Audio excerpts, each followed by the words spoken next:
Hello everyone, welcome to our channel education hotspot. तो आप लोगों के इग्नू एमए सोशियोलॉजी के जो फाइनल ईयर के एग्ज़ाम हैं वो आप लोगों के 3 अगस्त से स्टार्ट होने वाले हैं। तो हम लोग यहाँ पे बात करेंगे फाइनल ईयर के सब्जेक्ट की, और वो भी हिंदी मीडियम स्टूडेंट के लिए। देखिए, हिंदी मीडियम स्टूडेंट भी बहुत से चैनल पे हैं जिन्हें प्रॉब्लम रहती है कि हिंदी में लैंग्वेज नहीं क्लियर हो रही है, नोट्स इंग्लिश में प्रोवाइड हो रहे हैं, तो प्रॉब्लम रहती है। तो आई एम एक्सट्रीमली सॉरी कि नोट्स फॉर्म में तो मैं प्रॉपर हिंदी में नहीं पढ़ा सकती हूँ, बिकॉज आपको पता है कि इंग्लिश में ही कंटेंट रेडी करने में काफ़ी टाइम लग जाता है। तो दोनों मीडियम में अगर मैं कंटेंट रेडी करूँगी तो बहुत ज़्यादा ही टाइम कंज्यूमिंग हो जाएगा, और एग्ज़ाम बहुत ही नियर बाय हैं। तो मैं कोशिश करूँगी कि मैं जितना मैक्सिमम आप लोगों के साथ एक तरीके से आपको चीज़ें समझा के चल सकूँ, that will be very beneficial. तो हम लोग यहाँ पे क्या करके चलेंगे, मैं कोशिश करूँगी कि पूरी जो इग्नू के कंटेंट है, जो मटेरियल है, उसकी रीडिंग मैं आप लोगों के साथ करके चलूँ, सो दैट आप लोगों को उसका प्रॉपर बेनिफिट मिले। एक तरीके से आप लोगों को साथ मिल जाएगा पढ़ने के लिए। देखिए, रीडिंग आप लोग खुद भी कर सकते हैं, आई एग्री। बहुत से बच्चे बोलेंगे कि ये काम तो हम खुद भी कर सकते हैं, कि मैं कुछ क्या नया चीज़ कर रही हूँ। आई एग्री, बट देखिए, अगर आप लोगों को पढ़ के समझ में भी आ रहा है, पहली बात, जिनको नहीं आ रहा है उनको बहुत हेल्प मिलेगी। सेकेंड थिंग, जिनको नहीं टाइम मिल पा रहा है और जो नहीं कवर कर पा रहे हैं, उनको यहाँ पे काफ़ी ज़्यादा हेल्प मिल जाएगी। एक कंपनी मिल जाएगी कि मेरे साथ आप लोग यहाँ पे रीडिंग करके सारा जो चैप्टर है, जो टॉपिक है, जो यूनिट है, वो कंप्लीट कर पा रहे हैं। तो हम यहाँ पे बात करेंगे MSOE 001 की। As you can see in the screen, मैं यहाँ पे स्क्रीन शेयर करके आपके साथ ये आपको समझा रही हूँ। यहाँ पे आपका जो सब्जेक्ट है वो है शिक्षा का समाजशास्त्र। आप चाहें तो आपके पास अगर बुक अवेलेबल है तो आप वो देख सकते हैं, वरना ऑनलाइन आपके पास कंटेंट अवेलेबल होगा। नहीं है तो जैसे मेरे पास ये इग्नू ई कंटेंट ऐप है, यहाँ से आप लोग इसको डाउनलोड करके पढ़ सकते हैं। MSOE 1 हमने ओपन करा, आप देख रहे हो, ये टोटल 8 ब्लॉक हैं। इन 8 ब्लॉक में जो आपका पहला ब्लॉक है वो है शिक्षा आधारित परिप्रेक्ष्य एवं सिद्धांत। अब हम इसको अगर ओपन करते हैं तो ब्लॉक फर्स्ट के बाद हमारे पास इसमें काफ़ी सारी यूनिट्स आ जाती हैं, लाइक हम बोलेंगे काफ़ी सारे चैप्टर आ जाते हैं जिन्हें हमें डिटेल में स्टडी करना होगा, और हर चैप्टर से मेजर कुछ इंपॉर्टेंट क्वेश्चन बनते हैं जो हम देख के चलेंगे। यहाँ पे आपका पर्टिकुलर फर्स्ट है, यहाँ पे जो ब्लॉक फर्स्ट रहा, खंड फर्स्ट रहा, उसमें इकाई 1 यूनिट 1 जो है हमारी शिक्षा की संकल्पना की बात की गई है। इसमें बहुत सारे फैक्ट्स हमें पढ़ने हैं लाइन वाइज। देखो, इंडेक्स आपके सामने है 1.1 से 1.11 तक। हम डायरेक्ट पढ़ना स्टार्ट करेंगे, इंडेक्स के बारे में भी बात नहीं कर रहे हैं।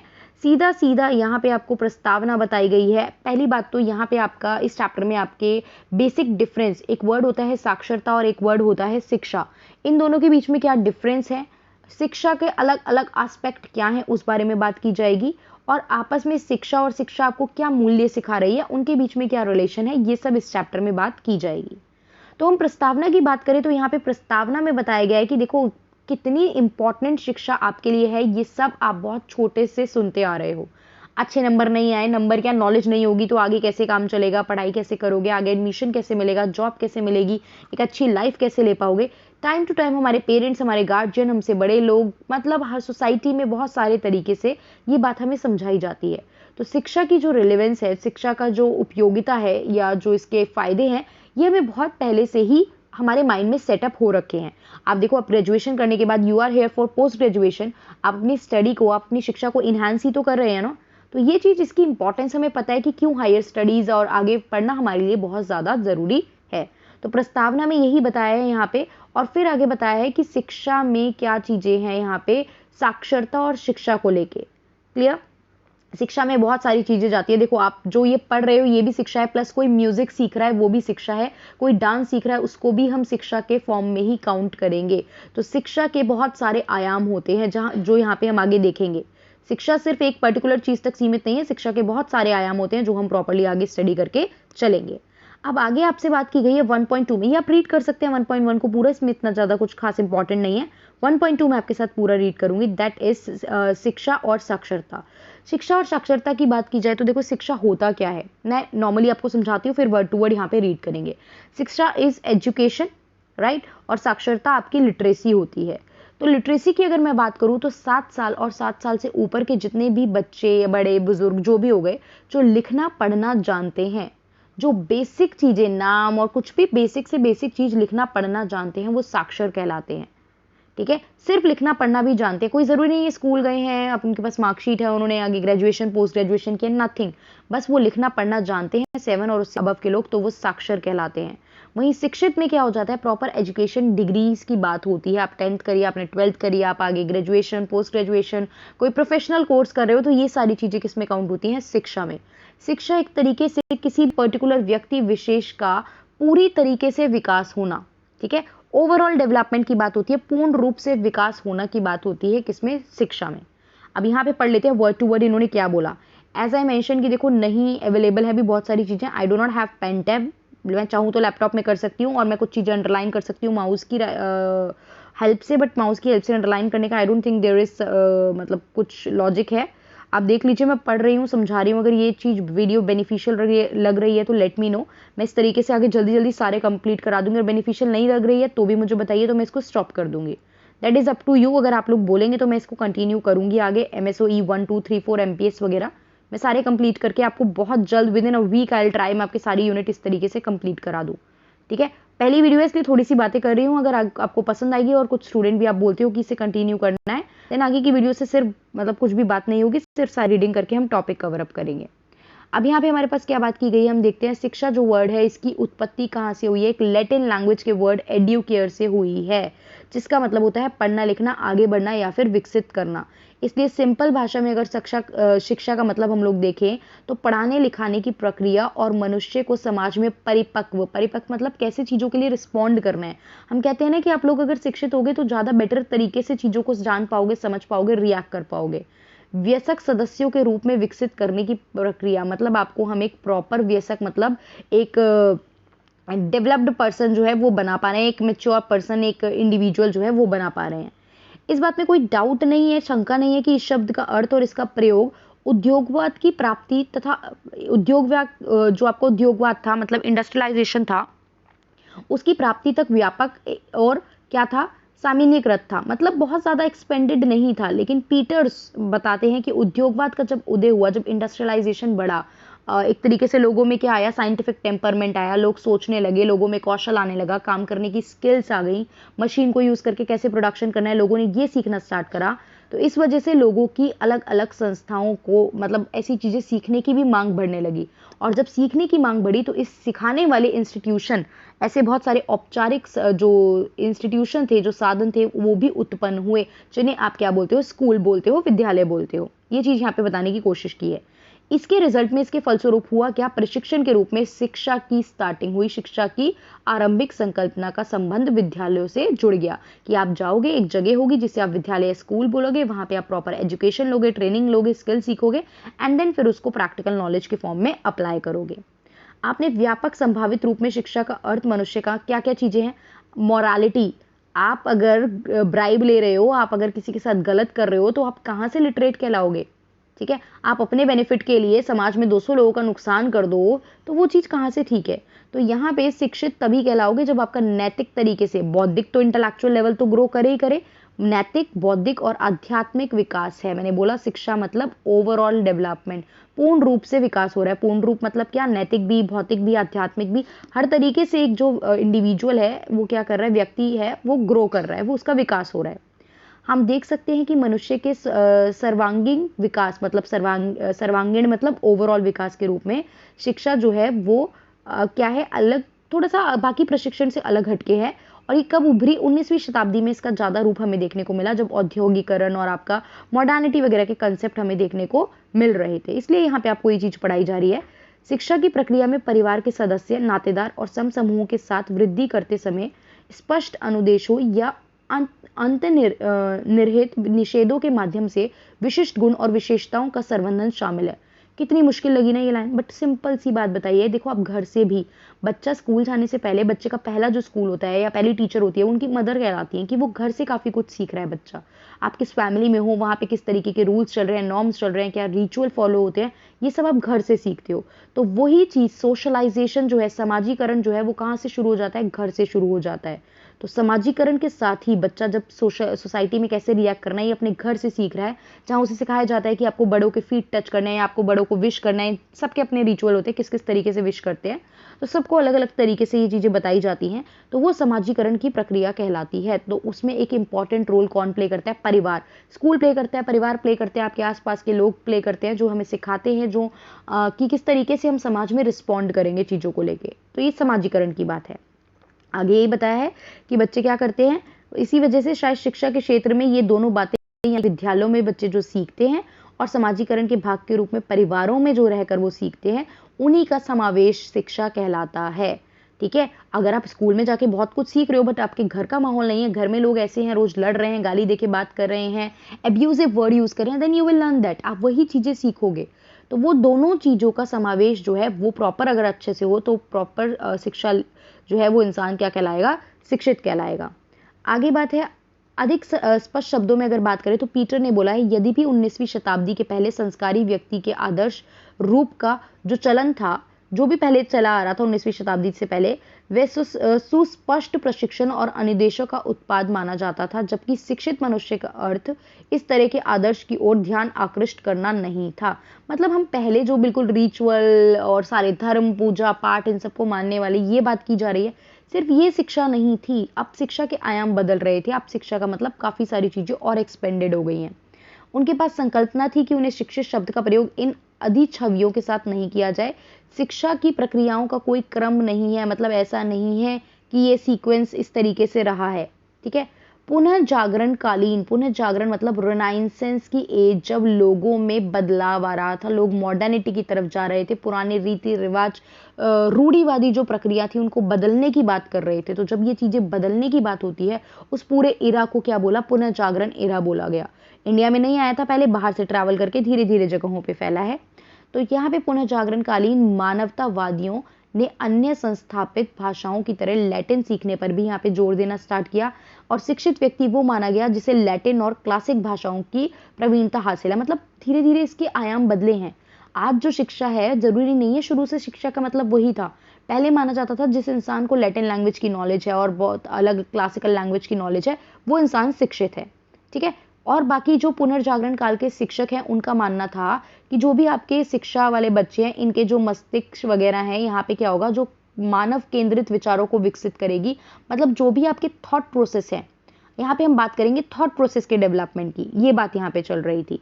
ठीक है, तो शिक्षा के आयाम बदल रहा है, शिक्षा का मतलब टाइम पीरियड के साथ बदल रहा है। फिर मॉडर्निटी आई तो लोगों ने बदलना स्टार्ट किया। फिर यहाँ पे हमने देखा इंडस्ट्रियलाइजेशन, अर्बनाइजेशन आया, औद्योगिकरण आया, आपका शहरीकरण आया, तो लोगों की थिंकिंग बदली। आज की डेट में डिजिटल युग आ गया। आप देख लो हम लोग कैसे पढ़ रहे हैं, यहाँ पे आप वहाँ बैठे हो, मैं यहाँ पे रिकॉर्ड करके वीडियो अपलोड कर रही हूँ। तो चीजें बदल रही हैं और हम बदलते समय के साथ चीजों को लेके क्या कर रहे हैं, बदल रहे हैं। तो ये चीज यहाँ पे जो है वो एक्सप्लेन की गई।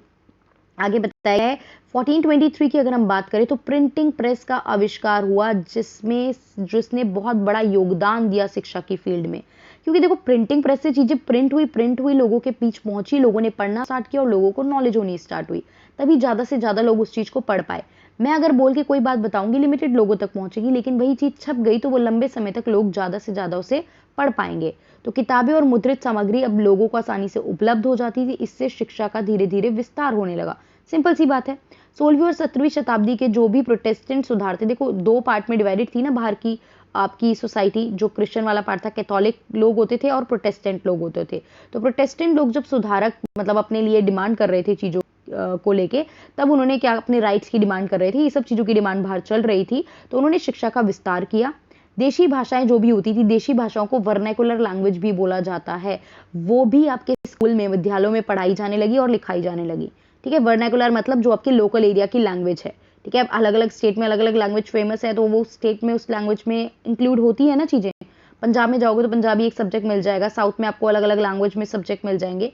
So this is the thing जो अवेलेबल होते हैं, जिसको वर्नाकुलर लैंग्वेज बोला जाता है। आपकी पर्टिकुलर देशी भाषाएं या लोकल एरिया की जो लैंग्वेज होती है वो। आम भाषा में अक्सर शिक्षा का मतलब साक्षरता के रूप में लोग यूज तो कर लेते हैं, लेकिन इन दोनों में डिफरेंस है, दोनों बिल्कुल सेम नहीं है। साक्षरता में सिर्फ बेसिक लिखना पढ़ना और calculation plus minus multiply divide आप कर पा रहे हो, गणित वणित का बेसिक ज्ञान है, तो ये सब कौशलों के आधार पर हम कहेंगे कि आप काम कर पा रहे हो। और इन्हीं को 3 आर कहा जाता है। R stand for reading, R stand for writing को भी इन्होंने आर ही बोला है, और अरिथमेटिक के लिए भी आर यूज करा है। ये आपके साक्षरता के लिटरेसी के 3 आर बोले जाते हैं। अच्छा, साक्षरता और लिटरेसी में क्वेश्चन बन सकता है कि साक्षरता और लिटरेसी जो है वो एक दूसरे से संबंधित है। संबंधित में आप इनके रिलेशन भी बताओगे कि किस तरीके से रिलेटेड है, और इनके बीच में जो डिफरेंस है वो भी आप यहाँ पे एक्सप्लेन करके चलोगे।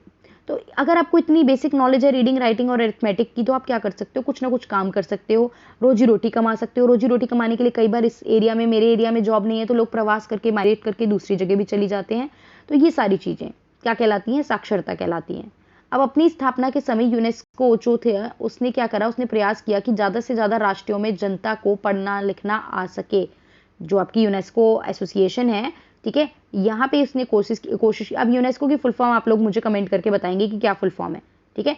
इट्स UNESCO, तो UN stand for United nation. आगे की फुल फॉर्म आप लोग मुझे बताओ, मैं नहीं यहाँ पे मेंशन कर रही हूँ। अब यहाँ पे इन्होंने बहुत सारे ऐसे प्लान्स चलाने, ऐसी पॉलिसीज चलानी स्टार्ट की जिससे शिक्षा का प्रचार हो। जैसे कि आप देख सकते हो जन शिक्षा अभियानों का इन्होंने स्टार्ट की। एक समय के बाद ये महसूस किया जाने लगा कि साक्षरता कार्यक्रम जो थे वो वयस्कों के हिसाब से नहीं थे। जो चीज़ जॉब के लिए चाहिए, जो चीज़ हमें प्रैक्टिकली सीखनी चाहिए, उस हिसाब से चीज़ें सिखाई नहीं जा रही हैं। तो 1960 में यूनेस्को ने साक्षरता के प्रत्यात्मक दृष्टिकोण को अपनाया, जिसमें पढ़ाई लिखाई की ओर ध्यान केंद्रित हुआ, जिसमें बहुत सारी चीज़ें, कृषि में, आपके ट्रेड में, रोजगार में, हर तरीके से बढ़ोतरी हुई। फिर साक्षरता में आगे जाके नज़रिया जो था वो प्रयोगात्मक विश्व साक्षरता कार्यक्रम, इसके बीच में भी मतलब ये सब चीज़ें कार्यक्रम स्टार्ट किया जिसमें साक्षरता को प्रमोट किया जाएगा। यूनेस्को बहुत इंपॉर्टेंट रोल प्ले कर रहा था। यहाँ पे राष्ट्रीय आर्थिक विकास की बात की गई, ठीक है। स्टार्टिंग में तो आर्थिक विकास तक सीधे संकीर्ण होकर रह गया कि आर्थिक विकास की बात की जाएगी। शिक्षा का मतलब क्या हो रहा था, लोग पढ़ेंगे, जॉब ले पाएंगे, काम करेंगे तो आर्थिक विकास होगा। लेकिन धीरे धीरे धीरे इसका जो एक तरीके से हम बोलेंगे रेंज था, एक एरिया था, वो थोड़ा ब्रॉड हुआ, वो थोड़ा विस्तार हुआ, एक्सपेंडेड हुआ। 1970 में साक्षरता की संकल्पना को विस्तृत किया गया। विशेष रूप से पॉल फेरेरो जो थे, उनके बाद यहाँ पे जो प्रक्रिया थी उसमें साक्षरता पे जोर देना स्टार्ट किया गया। मुख्य ध्यान लोगों को यह पूछने के लिए प्रेरित करना था कि कुछ चीजें ऐसी हैं, वैसी क्यों हैं। रीजनिंग बोलते हैं इस चीज को, जब आप क्वेश्चनिंग करते हो, क्रिटिकल थिंकिंग बोलते हैं, जब आप अपने हर एस्पेक्ट पे क्वेश्चन कर रहे हो कि ये चीज ऐसी है तो ऐसा क्यों हो रहा है।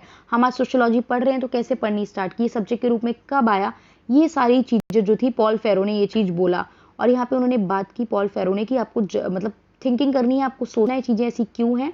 वहाँ पे मतलब आप पास्ट में क्या था वो पढ़ोगे, आज क्या है और बदल के क्या चीजें हो गई हैं वो पढ़ोगे, ठीक है। और पॉल फेरो को नायक के रूप में यहाँ पे एक दर्जा दिया गया इस चीज के लिए। यहाँ पे जो दृष्टिकोण में मुख्य परिवर्तन आया वो ये था कि साक्षरता को अभी तक कक्षा में बैठकर सीखने तक सीमित थी, लेकिन अब प्रैक्टिकल चीजों में भी साक्षरता आ गई कि आप जाओगे, समाज में इंटरैक्ट करोगे, राजनीति में काम करोगे, एक तरीके से चीजें आप फील्ड में रह के सीखोगे। तो यहाँ पे फील्ड वर्क की बात हुई। यूनेस्को ने अपने साक्षरता पुरस्कार में वर्ष 1975 में पॉल फेरो के नाम पर रखा, जो पुरस्कार वो देती थी, ठीक है। और उसको मतलब साक्षरता के बेसिस पे वो पुरस्कार दिया जाता था। समीक्षात्मक साक्षरता जो मैंने अभी इंग्लिश में यूज किया, क्रिटिकल लर्निंग, ठीक है। क्रिटिकल लिटरेसी की बात की गई। क्रिटिकल लिटरेसी मतलब होता है अपने एस्पेक्ट पे, अपने डिसीजन पे, अपने पॉइंट पे, अपनी बातों पे आप क्वेश्चनिंग कर रहे हो, समीक्षा कर रहे हो, सोच रहे हो चीज़ों को, ऐसा है तो ऐसा क्यों है, अगर ये चीज़ हुई तो ऐसे क्यों है। तो दिस इज कंसिडर्ड एज समीक्षा, ठीक है। क्रिटिकल चीज़ों का यूज होता है जिससे कि क्या हो, राष्ट्रीय और अंतर्राष्ट्रीय मैटर पे थोड़ी सी जो चीज़ें हैं, रिलेशन है, उन पे इम्पैक्ट पड़े और आप पर्टिकुलरली जो भी पावर है उसको, दूसरी पावर को भी चुनौती दे सके। जब आप स्ट्रांग होगे तभी आप किसी और को चुनौती दे पाओगे। यहीं पे हमें साक्षरता की संकल्पना की व्यापकता और शिक्षा के साथ इनके बढ़ते संबंध को बेहतर ढंग से समझना पड़ेगा, ठीक है। 1980 में यूनेस्को ने स्वायत्त साक्षरता, मतलब जिसमें ऐसी कौशल की प्राप्ति जिसका मूल्य और संदर्भ से कोई लेन देन नहीं है, मतलब आप सिर्फ मटेरियलिस्टिक चीजों की बात नहीं करोगे, ठीक है। स्वायत्त साक्षरता मतलब यहाँ पे मटेरियल वस्तु की बात नहीं की जाएगी। वहीं सैद्धांतिक साक्षरता जिसमें हम लोग सिद्धांत, विचारधाराओं, जैसे कि फॉर एग्जांपल आप आज की डेट में कार्ल मार्क्स पढ़ रहे हो, आप एमिली डर्किम पढ़ रहे हो, एरिस्टोटल पढ़ते हो, प्लेटो पढ़ते हो, आप क्या पढ़ रहे हो, इनके विचार पढ़ रहे हो ना। तो ये साक्षरता और इनका चिंतन की क्या उस समय पे सोसाइटी थी, क्या इन्होंने थ्योरी दी, आज वो चीज़ कैसे बदल चुकी है, ये सब कंसेप्ट भी यहाँ पे जो है वो अप्लाई होता है। बॉक्स की डिटेल आप लोग खुद पढ़ लेंगे। आई थिंक यहाँ पे आपको कुछ कुछ चीज़ें बताई गई हैं किस तरीके से इलेक्ट्रॉनिक और ये सब चीज़ें जो थी वो ग्रो कर रही थी। आई होप ये चीज़ पढ़ के खुद समझ लेंगे। 1.1 1.2 हमने कवर करा। नेक्स्ट वीडियो में विल डू 1.3 पैराग्राफ, और आप लोग अभी आगे है यहाँ पे चैप्टर 1.3 1.4 हमारे पास है, 1.5 है यहाँ पे एंड 1.67। अच्छे खासे टॉपिक हैं अभी हमारे पास कुछ कुछ, तो आप लोग मुझे एक बार देख के बताएंगे, वीडियो देख के बताएंगे कि इतना चीज़ समझ में आई है या नहीं, वेदर यू गाइज वांट कि हम इस तरीके की वीडियो और कवर करके आगे के टॉपिक कवर करें या नहीं। अगर आपको पसंद आ रही है तो हम इस तरीके की वीडियो जल्दी बनाने की कोशिश करेंगे और ज़्यादा से ज़्यादा सिलेबस कवर करने की कोशिश करेंगे। आई होप मतलब समझ में आया है। और मैं थोड़ा फास्ट बोल रही हूँ बिकॉज रीडिंग ही है और कुछ बातें समझानी है, तो अगर स्पीड तेज भी लगी है तो भी आप मुझे बताइए, मैं कोशिश करूँगी स्लो करें। और अगर ओके है तो इसी तरीके से इसी स्पीड से जल्दी से खत्म करते हैं बिकॉज एग्जाम बहुत पास आ गए हैं। So that's all for this video. Thank you for watching the video guys. Next video में we'll cover more topic of this. Thank you for watching.